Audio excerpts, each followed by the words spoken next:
How does a fire start? Sometimes with a kindly teacher encouraging an eager student to pursue his love of poetry. Or perhaps it sparks with a chance encounter in an elevator. Or in Betty Cooper's bedroom with a suddenly missing typewriter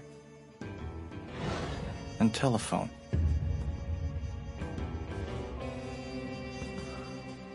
Or maybe the inferno that would soon consume Riverdale High begins in a classroom. Oh, that was wonderful, Betty and Kevin. I don't think that I have ever heard those words spoken aloud so beautifully. And I saw a cat on a hot tin roof on Broadway. That's enough, Mrs. Thornton. I beg your pardon, Principal Featherhead. I'm in the middle of teaching my class. This is no longer your class. Please step out into the hall, ma'am. Is this a gag? What's going on? It's all right, class. I'm certain that this is a simple misunderstanding. Alas, this is not a gag, nor is it a simple misunderstanding. Mrs. Thornton has been relieved of her duties.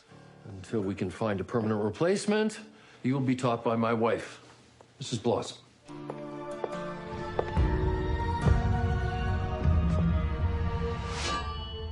Hello, children. Well, what's the dealio with Mrs. Thornton? Your former teacher represents a clear and present danger to the American way. Mrs. Thornton is under suspicion of being a communist. The Red Menace has come to Riverdale.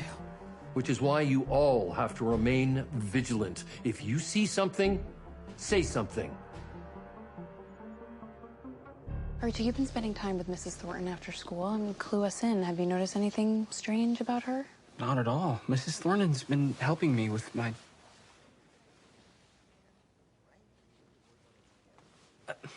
I'm telling you, this is a mistake. Mrs. Thornton is no communist. Far be it from me to defend my ghoul of a father, but even he can't get a teacher fired without just cause or evidence. I wouldn't be so sure. You can't believe what Hollywood's been like. I mean, the whole town's terrified, gripped by paranoia. A few years ago, Senator McCarthy launched a crusade.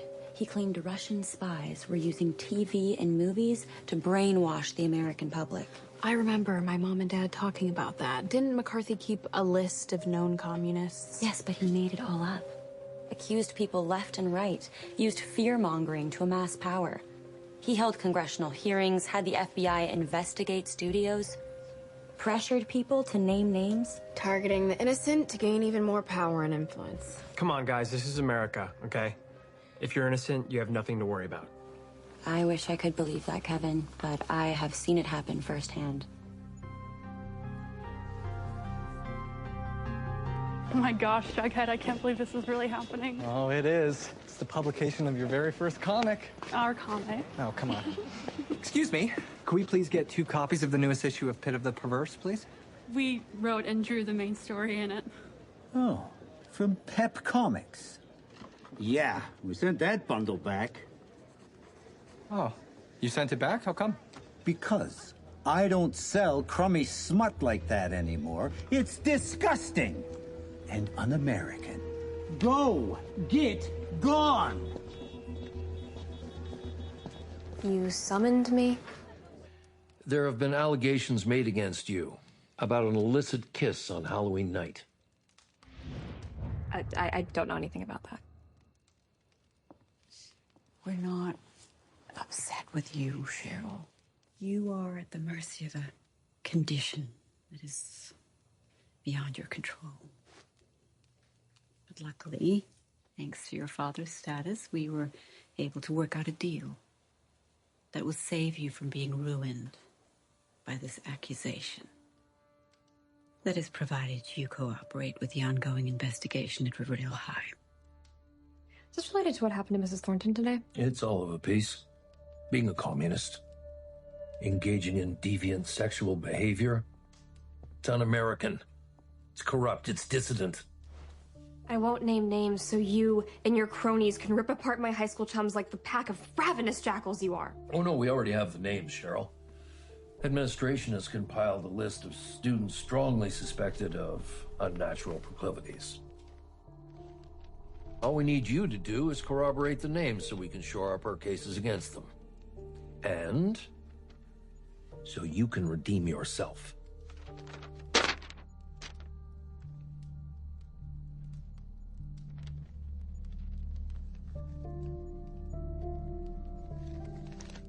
And if I refuse, what will you do? Honestly, if you want to send me away from this godforsaken house, I would welcome the change of scenery. The further away from you and Mumsy, the better. Cheryl!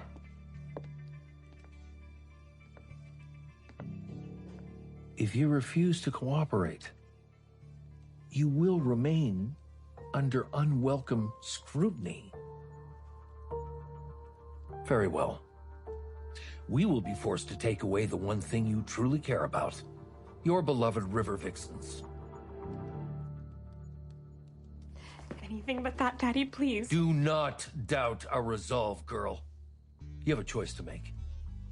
A choice that may very well affect the rest of your life.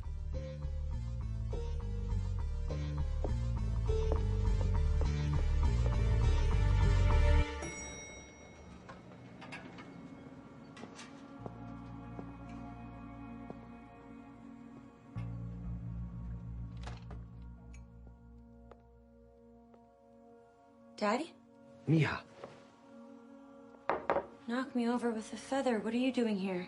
Our estrangement has been weighing on me. I felt it was time to come see you. That may be partly true, Daddy, but you always have some ulterior motive. Always. Well, I did want to give you this in person.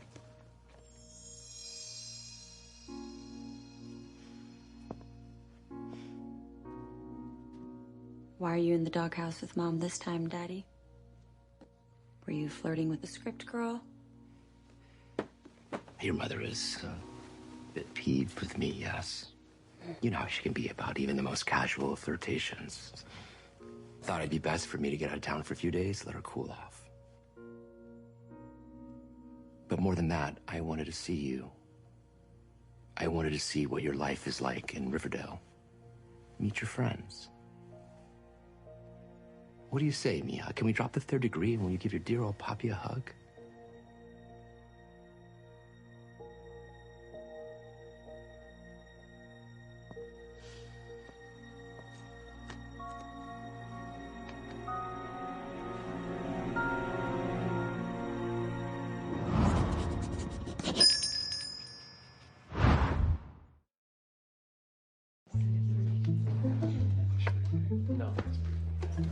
Oh, Peachy Keen. You're all in one place. Everyone, I'd like to introduce you to my father, Hiram Lodge. How do you do? Please call me Hiram. Mr. Lodge, holy mackerel. You're even more dashing in person. What are you doing here? Isn't your show, Oh Mija, filming right now? In fact, we're on hiatus. Daddy, these are all my school chums. That's Betty. So nice to meet you, Mr. Lodge. We're such big fans of your television program. Especially the first season. It kind of went downhill after that. Please, enough Hollywood talk. Daddy wants to see what simple small-town life is like. So for starters, he'll be joining our English class. Your principal, who's a fan of mine, asked me to be sort of a guest lecturer. It's my understanding you're working on some dramatic scenes this week. Who's up to bat first? To be or not to be? That is the question. Whether it's nobler to... I have to stop you right there. Tell me, Julian, was it? Julian, do you even know what you're saying in this monologue? Well, I didn't grow up in Denmark, if that's what you're asking. It's not. I don't care where you grew up. Are you a man? Of course I am. So was Hamlet. So be a man. Speak from your guts. To be... No, you have to believe what you're saying. Hamlet was contemplating suicide. You gotta find the truth in what you're saying, Julian. And never forget, words have power.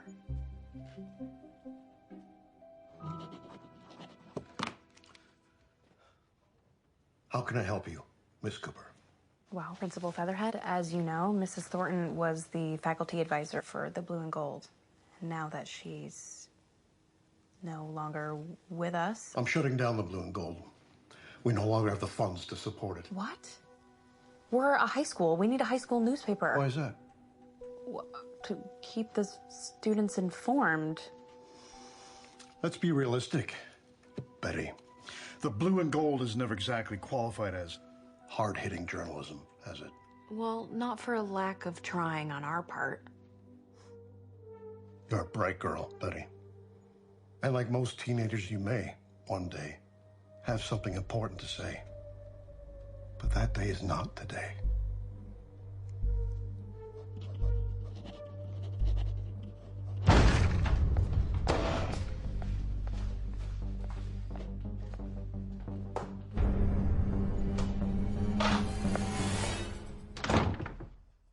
They have all of our names. I saw the list. Each of you were on it. And if I don't corroborate it, they're going to take the Vixens away from me. I repeat, the Vixens. I can't believe your father's putting the screws to you. You can't confirm that list, Cheryl, even if we're already in their crosshairs. Cheryl would never, Kev. Would you, babe? Of course not. No. But if I'm going to outmaneuver the powers that be, I have to figure out who started this particular witch hunt and why. Good question. Who stands to gain from getting you off the Vixens, Cheryl? I can think of one witch who has always wanted to snatch my crown. Stop right there, you fake Judas. Oh, I don't know what you could possibly be referring to, Cheryl. Of course you do, Evelyn. You've always wanted to usurp me and claim the Vixens for yourself. I'd be a better leader and role model to them, that's for sure. My God, how long have you hated me? Since the beginning. Your accusations are baseless. You weren't even at the Babylonium on Halloween night. You couldn't possibly have seen me kiss anyone. No, but I heard about it. And I did see you and your gal pal getting handsy at the diner.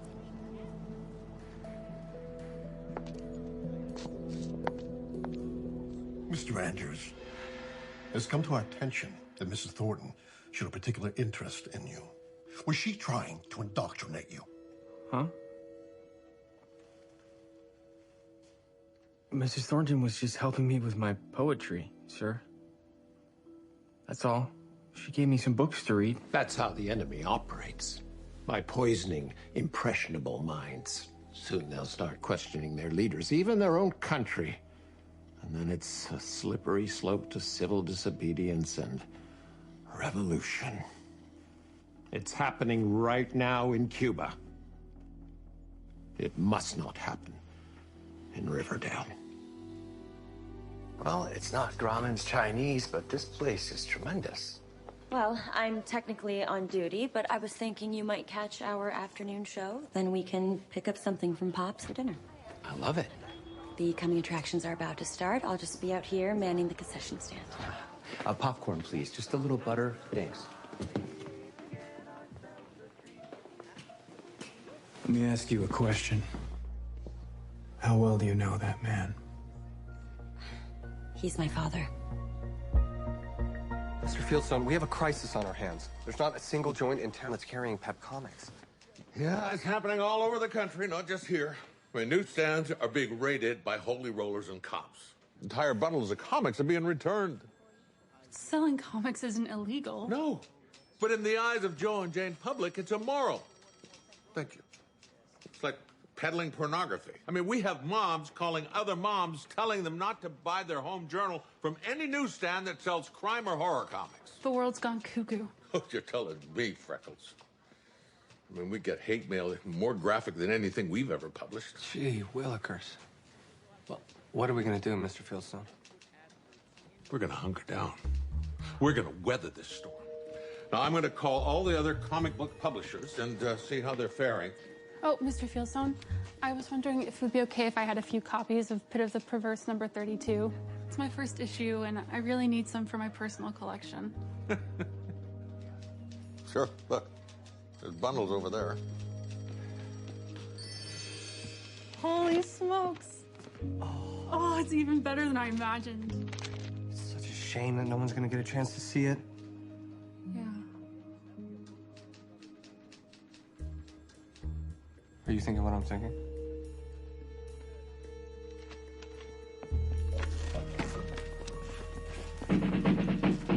It doesn't matter what my name is. I could be any of you.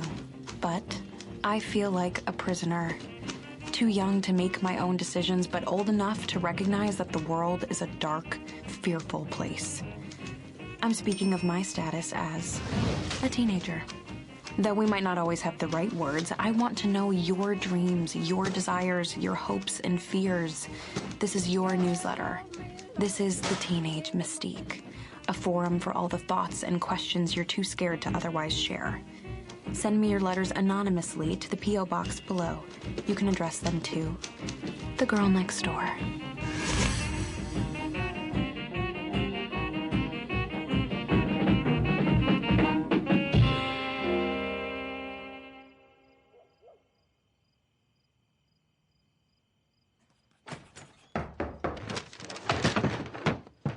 What are you doing in here, Archie?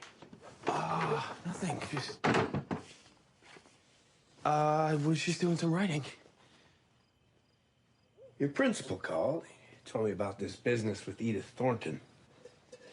Mrs. Thornton didn't try to indoctrinate me, Uncle Frank. Well, that's not what I wanted to talk to you about, Archie. You're not serious about all this poetry malarkey, are you? I mean, it's fine if you want to write a poem for a gal that you want to get with. But beyond that, well, people might get the wrong idea about you. We don't want that. Especially not at a time like this.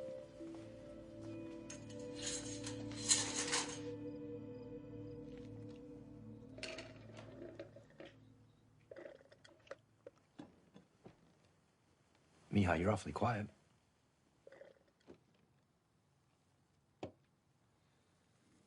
Daddy? Why is the FBI following you? One of their agents questioned me at the Babylonium. The FBI is investigating me as a possible communist. And why in God's name would they be doing that? Last summer, I took a trip to Cuba.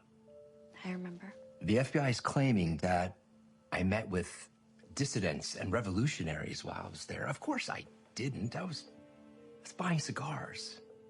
Is that why you came here to Riverdale? To hide out? Yes, Mia.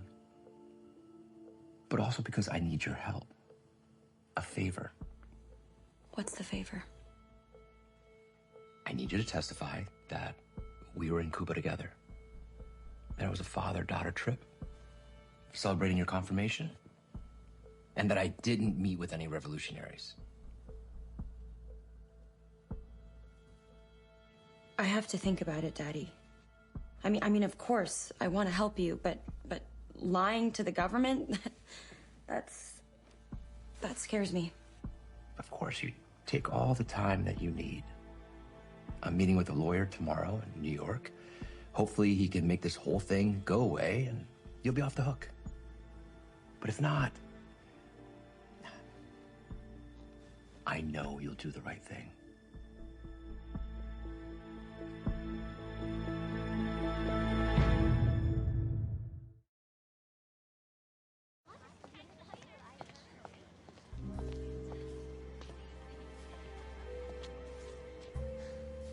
Shouldn't you be in New York, bird-dogging my father? My partner is. I've been assigned to follow you. How about you stop following the both of us, since you don't have a shred of proof to back up these sham claims of yours? Get in. I'll show you proof, but not here.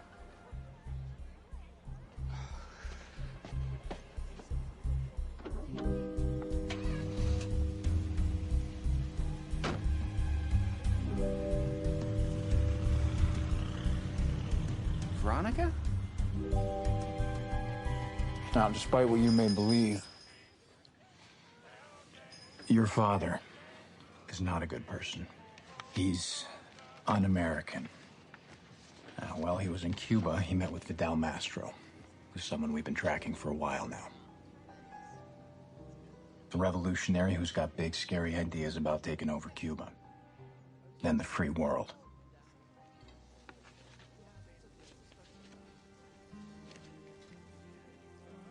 Archie, how did you even find me?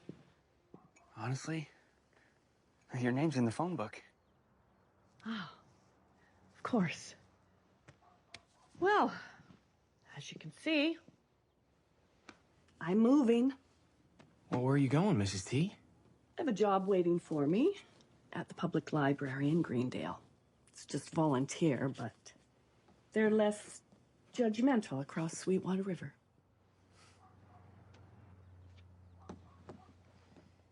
I wish I knew how to make sense of everything that's happening in the world.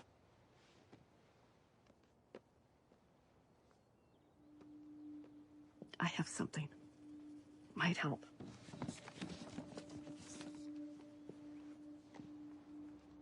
It's a play written by Arthur Miller, which might help you understand these strange times that we find ourselves in. That's perfect timing, Mrs. T. I need to present a dramatic scene for class this week. I was gonna do Biff's monologue from Death of a Salesman. You are a Biff type, but you're so much more, including a wonderful writer. Words have power, Archie. Use them for good, to make the world a better, freer place.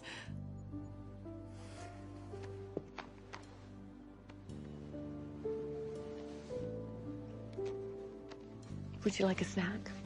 Oh, I'm okay. Okay. Girl, you must be the devil's child. Woo! Yeah. Girl, you must be the devil's child. Just the sight of you about to drive me wild.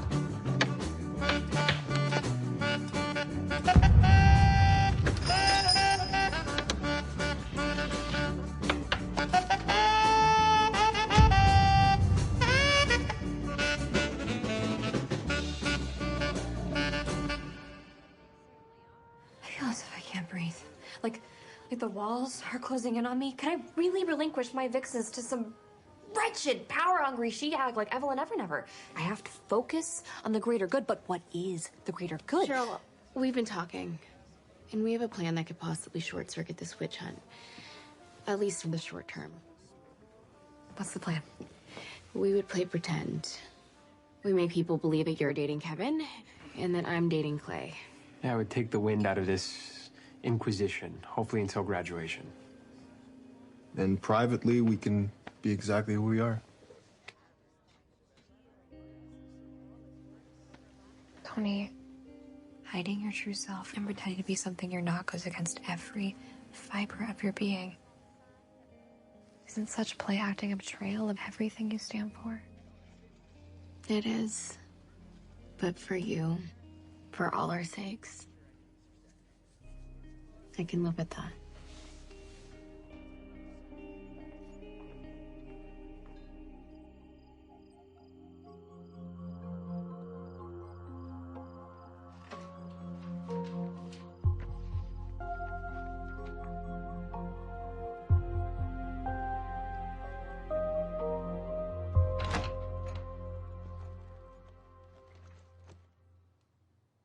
Yeah. What are you doing up at this hour? Waiting for you. How was New York? Not as productive as I would have liked. I'm going to be named. I thought I could buy my way out of this debacle, but I can't. Which means... You need me to lie. Because you weren't in Cuba to buy cigars. Of course I was. Maybe. But while you were there, you went to a party at the Tropicana, didn't you? A party that Vidal Mastro also attended. And don't bother lying, I saw the picture. It's possible that we were both at the Tropicana on the same night, but I was not there for him. No. No, by the looks of it, you were there for some blonde honey. Is that her name, Daddy? Honey? No. It's Kelly. What is she? your mistress.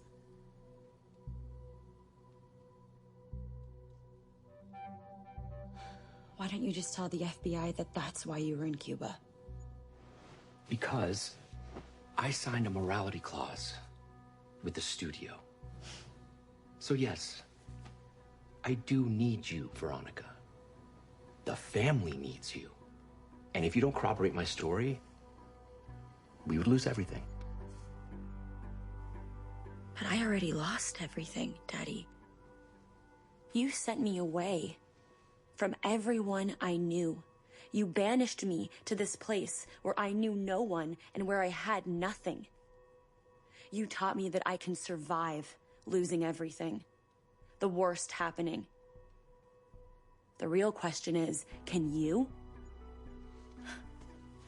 This isn't about protecting me. It's about your precious show, because that is all you've ever cared about.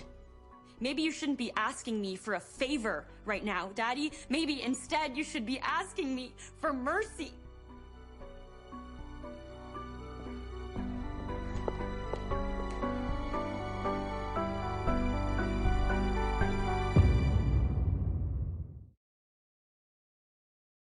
Each time we have a quarrel, it almost breaks my heart, 'cause I'm so afraid that we will have to part. Each night I ask the stars up above, why must I be a teenager in love? Why must I be a teenager in love?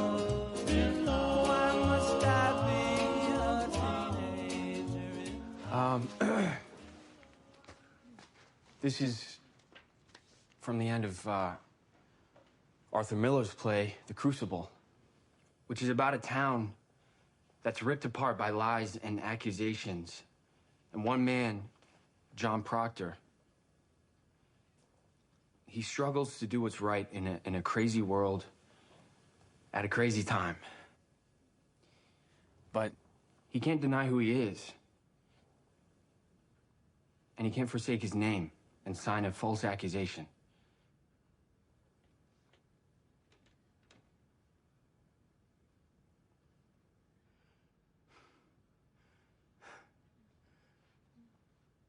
You cannot use me. I'm John Proctor. You cannot use me. Mr. Proctor, I must have good and legal proof. You are the High Court. Your word is good enough. Tell them I confess myself. Say Proctor broke to his knees and wept like a woman. Why? Explain to me, Mr. Proctor, why you will not. Because it is my name! And I cannot have another in my life. Because I lie. And I sign myself to lies. Because I am not worth the dust on the feet of them that you have hanged. How can I live without my name? I've given you my soul. Leave me my name. Cheryl, I have told Dr. Werthers and Principal Featherhead all about our discussion and how it would be in your best interest to cooperate with our investigation.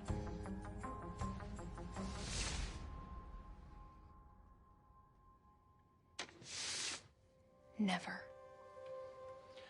Cheryl? The work you're doing here is dirty, and I won't be a party to it. You're willing to risk losing the Vixens? I couldn't sign that piece of paper and then lead them in good conscience. Therefore, I, Cheryl Blossom, hereby and willingly renounce my stewardship of the River Vixens. Now, if you'll excuse me, my boyfriend, Kevin Keller, and I are going on a double date with Tony Topaz and her boyfriend, Clay Walker. Toodles. In the end, I did what needed to be done. Well, we're incredibly grateful, Cheryl. We know how much the Vixens mean to you. Yeah.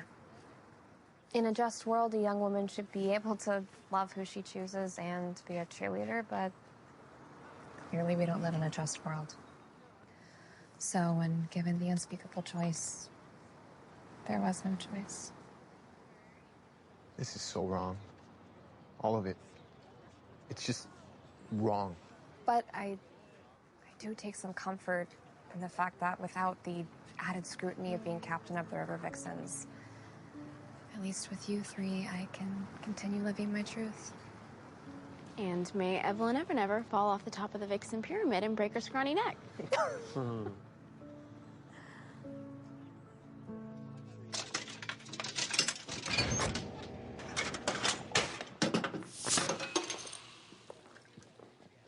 That was quite the performance, Archie. Thanks, Veronica. And your scene today gave me a lot to think about. So, thank you for that, Mr. Proctor.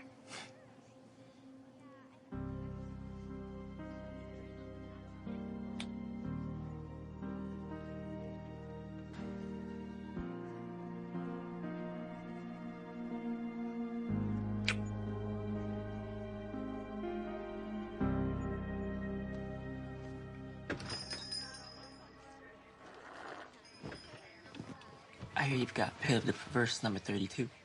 Maybe I do. It's a pretty hot issue. How hot? So hot, you're gonna burn your fingertips. Cover price is 10 cents, but I'm going to need 25. 20? No. Fine.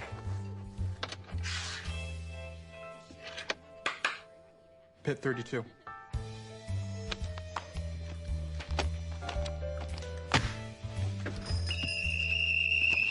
I told you, Sheriff. I knew someone was supplying my adventure scouts with comic books. Jig's up, Jughead. Hand him over.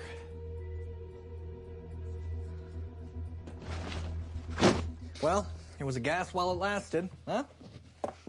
At least we made a few bucks, and you got your comic book out there. How do you feel now that you're a legit published artist?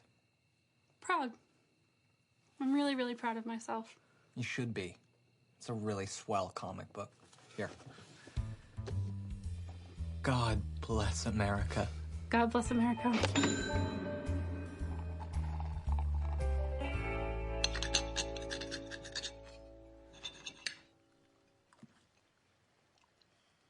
There's a new episode of Omiya premiering tonight.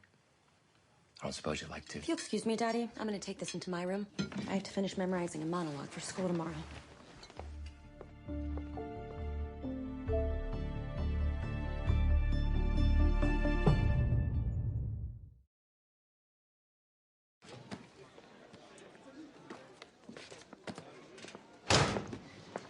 Excuse me. Are you Archie Andrews? I am. Yes. I'm Geraldine Grundy. I'm taking over for Mrs. Thornton's class. I hear you're a wonderful poet. You did? Mrs. Thornton was my mentor at Mount Holyoke. She said you were very special.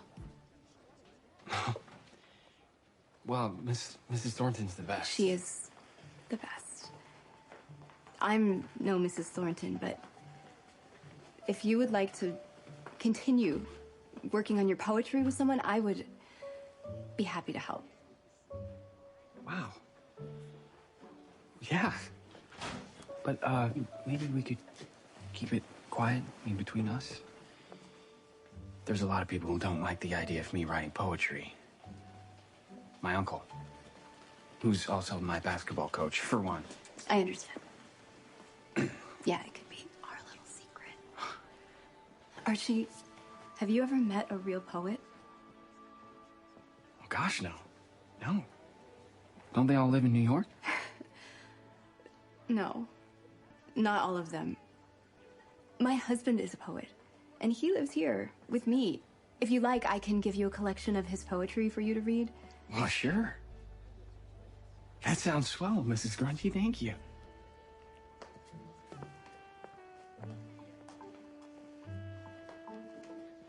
This is all of it. Everything we confiscated from Jughead and Ethels and the news dealers that are still peddling comic books. We have failed, gentlemen. We have not yet been persuasive enough in our crusade against comic books. So now the days of half measures are over. I believe now is the moment for full measures. You have something in mind? Oh, yes. The scene I'll be performing today is a monologue from King Lear by William Shakespeare. Lear has asked his daughter, Cordelia, to profess her love for him, to prove her devotion to him.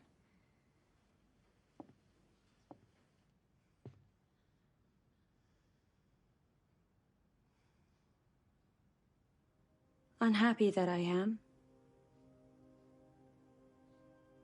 I cannot heave my heart into my mouth. I love your majesty, according to my bond, no more nor less. Good my lord, you have begot me, bred me, loved me. I return those duties back as are right fit. Obey you, love you, and most, honor you. Sure, I shall never marry like my sisters, to love my father all. Hello, Daddy. What's that, Mia? It's a signed affidavit which confirms that we went to Cuba on a father-daughter cigar buying trip. Thank you, Mia. If anything will help calm these troubled waters, it's your word. Well, I didn't do it for you. I did it for Mom. And by the way, you have to be honest with her. About Kelly. Why are you asking this of me? You may not be a communist, but you are a philanderer. And Mom does not deserve to be disrespected in that way. And trust me, if you don't tell her, I will. All right. I'll do it. You're also going to sign the Pembrokes ownership over to me. Clear and outright. I need to know that I'll always have a home, even if it's not in Los Angeles and not with you. Okay.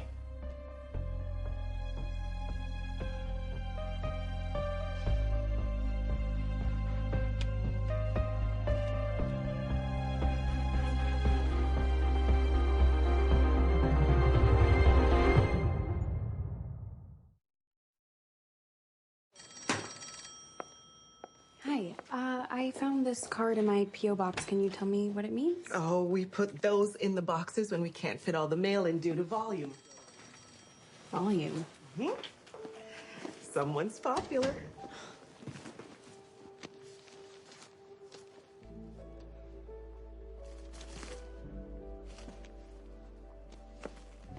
Thank you. You're welcome. Have a nice day.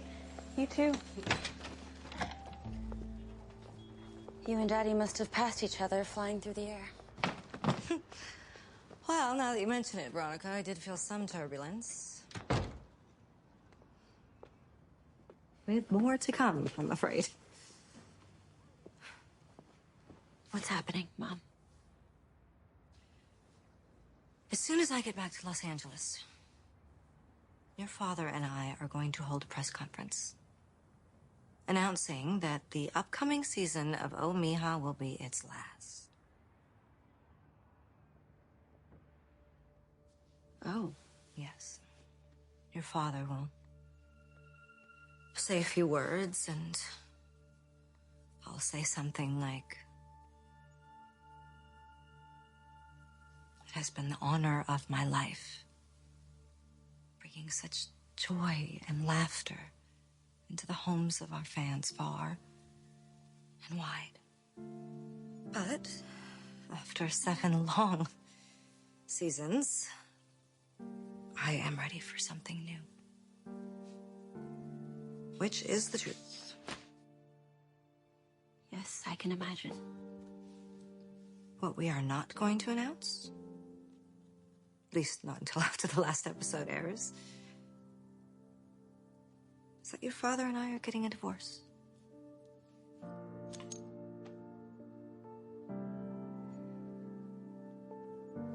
What are you going to do, Mom? Without the show or without your father? I'm not sure. But for the first time in a very long time, I'm excited for whatever the future holds. So one thing that I was thinking, what about an East Coast Christmas? It's been ages since we've done that.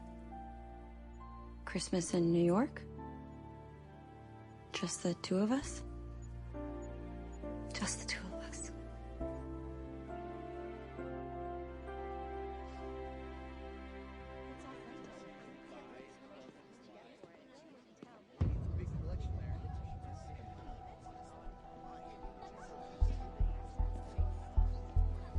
Hey, Dalton. Who gives? It's the kookiest thing, Jughead.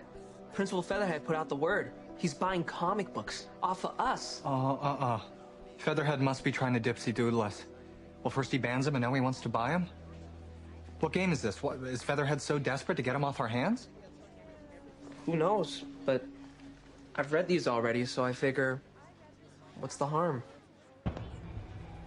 The dark truth behind Principal Featherhead's actions wouldn't be revealed until later that night. How does a fire start? Well, sometimes, if you're not careful, right on your front stoop.